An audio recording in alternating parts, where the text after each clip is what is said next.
John Sterling Show. Entertaining and informative. On the Red Apple Podcast Network. I can't tell you how happy I am to welcome this guest. Her name is Suzyn Waldman. She's been on the Yankee games for the past 20 years. And well before that, she was the Yankee voice as the beat reporter for radio. And so Suzyn and I have been together a long time. And as I've mentioned many times, he's the greatest partner a broadcaster could have. So welcome, Suzyn. Well, thank you, John. It has been a very long time, since 1989 when I started with you with the Yankees. But we've known each other since '87, if you remember. I do indeed. I was filling in at MCA, and Suzyn was the update gal, and we've been friends ever since. Indeed. Well, Suzyn, I mentioned we had Anthony McCarron on before talking about the Mets, and it could be a great summer in New York if both teams are in first place. And so why don't you give an overview of the Yankees, and we'll get to some specifics. Did you think they would be this good? Actually, I thought if the pitching came through, yeah, they would. I loved the pieces that they got. You know, you and I are not happy about, just one or two people carrying an offense, and they picked up really good pieces. So you've got people that can hit 1 through 9. And I got to tell you, and Anthony McCarron probably told you, I know the feeling about the Mets, but when the Mets were here, I said to more than one or two people with the Mets, I know we're going to see you in a couple of months, but we'll see you in October. And they all agreed. And remember those feelings in 2000 when everybody thought, this could happen this year, because the Yankees are very good. They're absolutely very good. Well, I agree.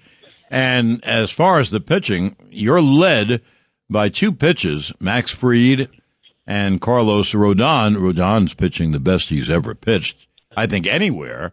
And Fried is just great.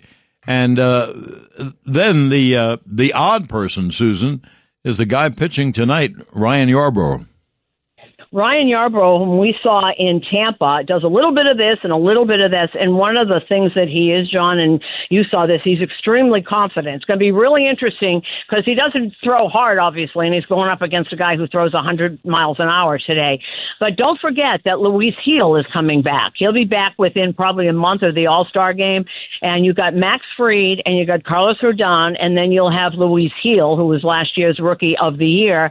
And then you can fill in. Then you've got Schmidt and Warren. And does Yarbrough stay in the starting rotation? Does Yarbrough go to back to the bullpen?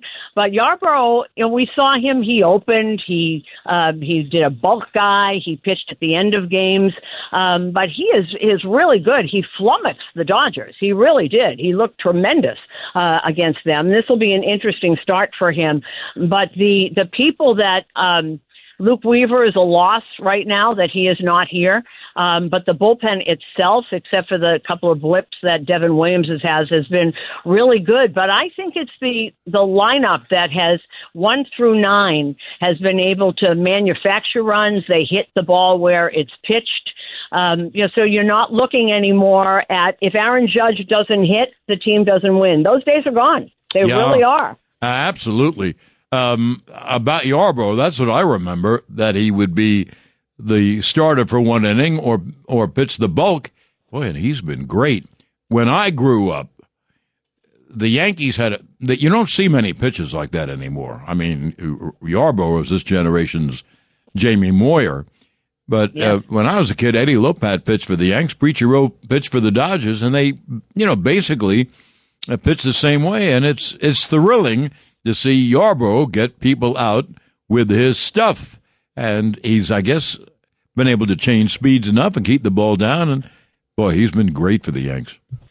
He's been great, and he throws strikes. And I think the problem is, John, and you and I talked about this for years, it's impossible to get signed by an organization now if you're not throwing 96 miles an hour. Right. So I think that he's old enough now, and he's been around long enough that, the Rays saw something in him. He'd be great for an opener. He'd be great to go, how they're sort of spokes in a wheel, effect that they do. So he was signed to do something specific, but once he was in there, he has taken the ball and run with it for, obviously for the Dodgers last year and then Toronto. He's been terrific, but I think people, there must be more guys like him that are out there that never get a second look because they're not throwing 95 miles an hour. Oh, absolutely. And as you know, the scouts are hesitant to recommend a guy, and then you see the guy and he's throwing, 85 miles an hour. And that's one of the many things that's changed about baseball. A lot of things have changed about baseball. I also, Suzyn, agree with you on another reason why the Yankees are doing so well. I wanted Bellinger and Goldschmidt for the past couple of years, and they finally got both of them, and they have been excellent. And along with Judge, we'll talk about Judge in a moment. Judge, unbelievable. I mean, you can say he's the best player in baseball. And I think. Go ahead, Suzyn. I think he is the best player in baseball. And since we first met him, how he has changed. Think back to that kid that came up in 2017 that was striking out all the time, that was leaning over the plate trying to get sliders and couldn't hit them and couldn't hit, the opposite way and didn't hit the ball. Just think back to that kid. And it's not that long ago. No. And look what he's become. No, he's changed so much. I say it to myself when I see him. You know what he does. He now will swing inside out and line base hits to right field. He'll pull the ball and hit line drive base hits to left field. And you'd never think that Judge would be hitting in the 380s or 390s.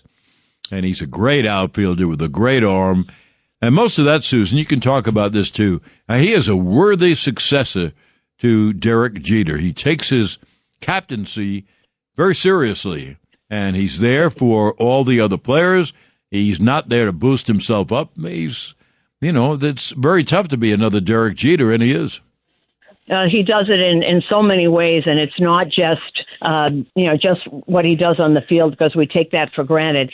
He is so good with, he helps some of the first one who welcomed Jazz Chisholm to this team was Aaron Judge. I watched him this year, Judge, when, I still do the star of the game. And one day it was Yorbi Bivas who got his first major league home run, and he was going to do my star of the game. And he was out there and the translator was there, and Judge was standing right in the dugout to make sure that he knew that he was being supported by him while he did his first interview, on the radio. It was something that little things like that Aaron Judge does, and behind the scenes, making sure I see him in the corner talking to someone who's had a bad day, or someone that, has made a mistake and is hanging their head in the dugout. Aaron Judge is always right there. That's what Jeter used to do, and that's what Mattingly used to do, and all the way back. Willie Randolph did that.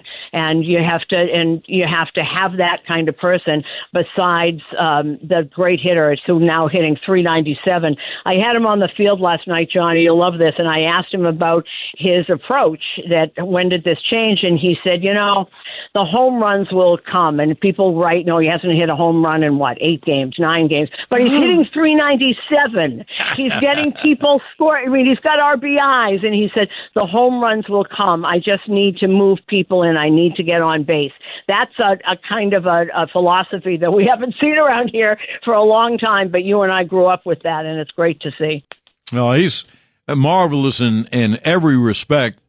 And when you hit 397 in this day and age, with all these guys pitching 5 innings, and then you have the relievers come in, and everyone's throwing 95. Well, that's why the averages are so low, because the pitching is so good, and the averages are low compared to quote unquote our day.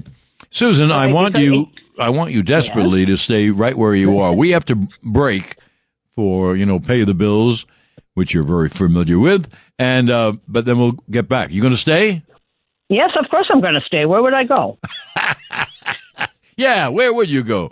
So we'll get back with Suzyn Waldman in just a moment or so. Pay a few bills here at 77 WABC. And I'm with my partner for so many years, 20 years on the Yankees, and friendship well before that. Suzyn Waldman is here. Suzyn, here's a question.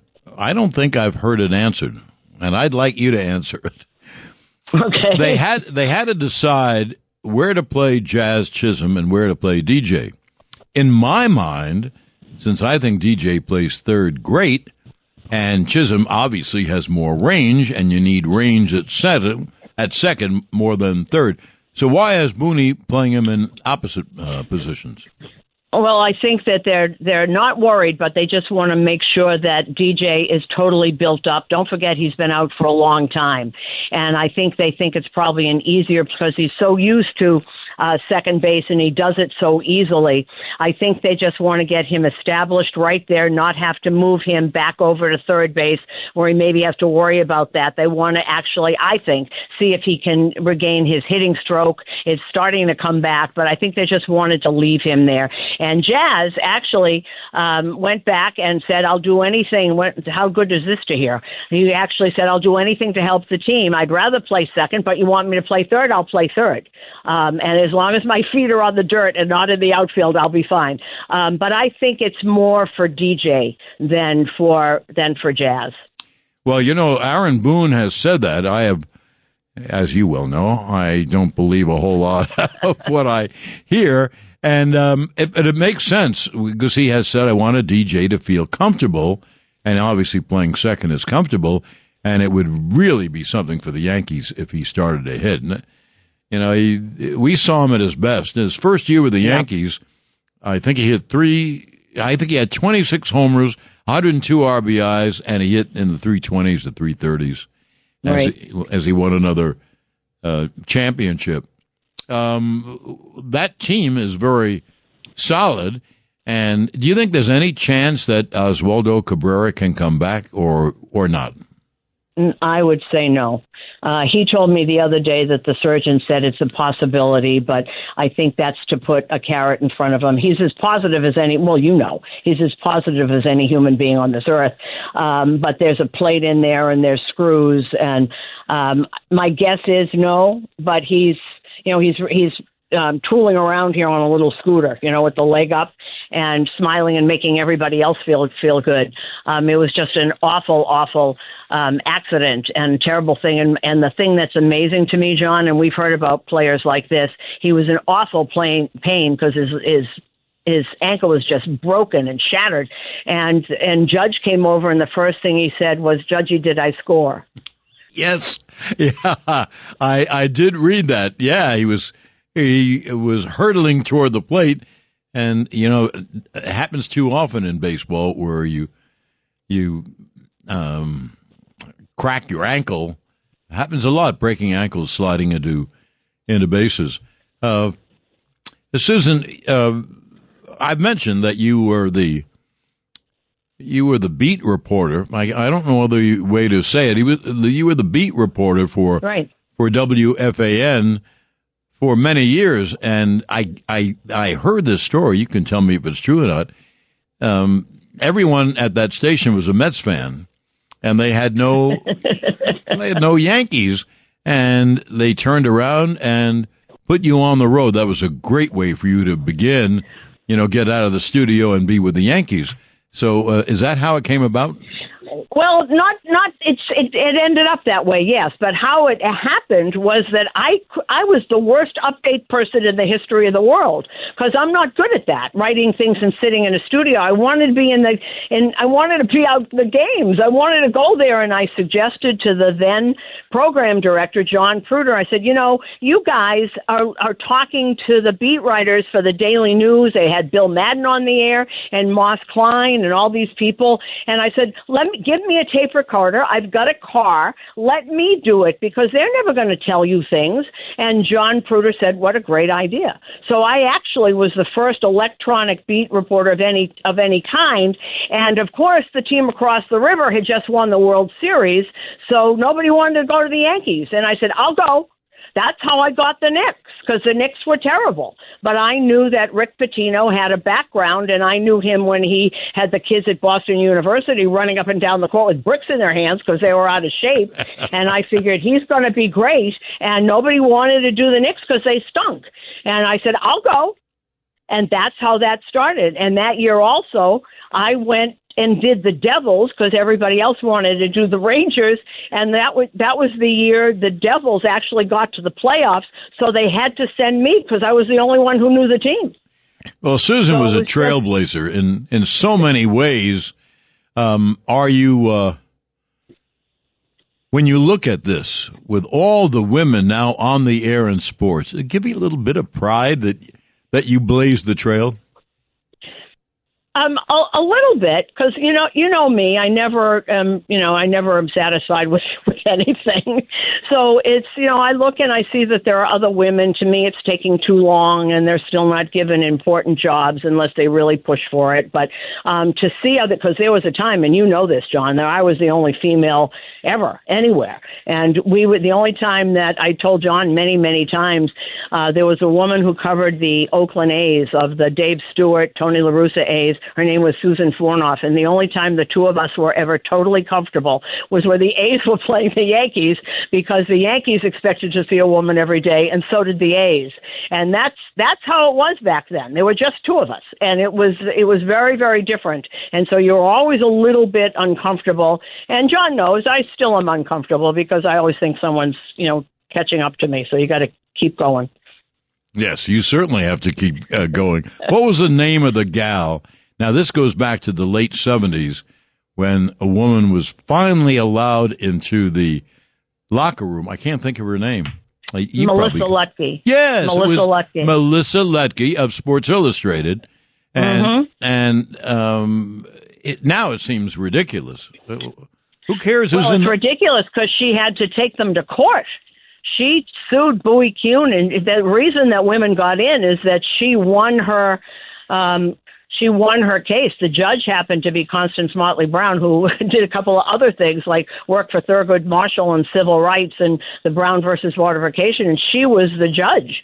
And it was only because of Judge Brown, who ruled for Melissa Lutke, that women were allowed in. It was the Yankee Stadium clubhouse, and it was Bowie Kuhn who did all this. And so Melissa, she didn't want it. She was 25 years old. All she wanted to do was cover the World Series, and they wouldn't let her in. And she took them to court, and she won. And that's how this all started. It was 1977, I believe. Thank heavens! Isn't it ridiculous that? Of course, a lot of things are ridiculous in life. But if you're a woman and that's your job, maybe you're supporting a family, maybe your husband's gone, and she's not allowed to do her job because, my goodness, she may see a naked man. Ooh! So it's taken a while. But you know what? People are very slow to change. They don't like change. So anything you're going to do like that, is a battle. It really is. Yeah. It took a long time, and I think it's over. There'll always be something new because that's how the world works. But have you thought about tonight? I know you mentioned it at the very beginning. It's one of the most classic, different pitching duels. First of all, the Yankees and Red Sox mean a full house. And as I look outside, it has stopped raining, and it's getting kind of clear. So there's going to be baseball. It is beautiful out. Yeah. Yes, there is. And Danny Cunningham is just having the tarp is just being rolled up, and they have taken it off, and the sun is shining brightly. It is going to be really interesting to see. Garrett Crochet has been amazing, but the Red Sox don't hit. They make a lot of errors and don't field right. And that it's. I saw things yesterday that you wouldn't believe are going on in a major league field. And somebody had said, "Well, they're very young," and I said, "Well, they should learn how to hit a cutoff man before they come to the major leagues." I mean, that used to be the norm, is that you knew how to play before you got here. And there's the defensive miscues on this team are just unfathomable, and for no reason. And it's just amazing. It's like the Keystone Cops.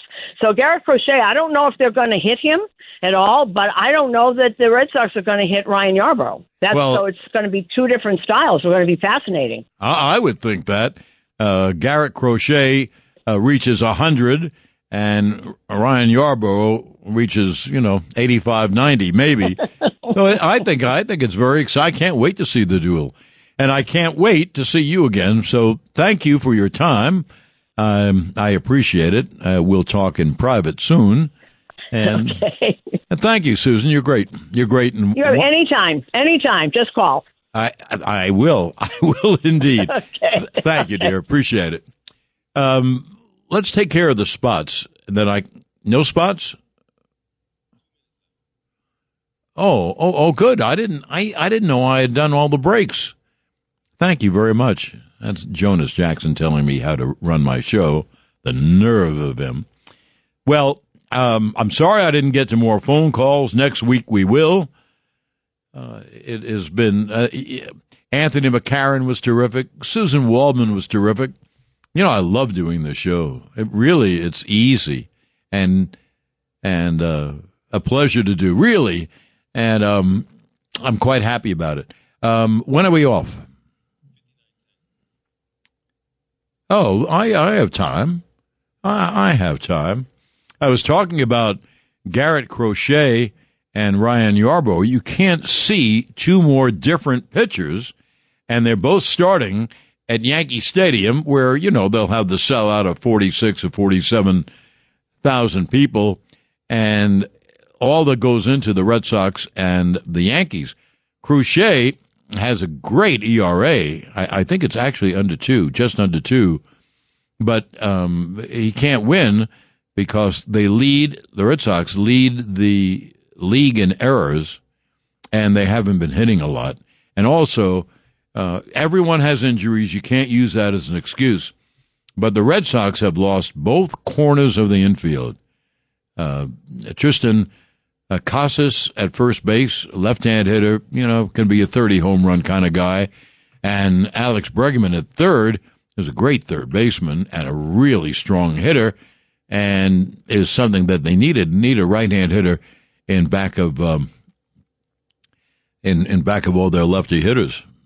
So, we'll see tonight. I mean, that's an intriguing combination of Crochet against Ryan Yarbrough, and I honestly cannot wait to see it.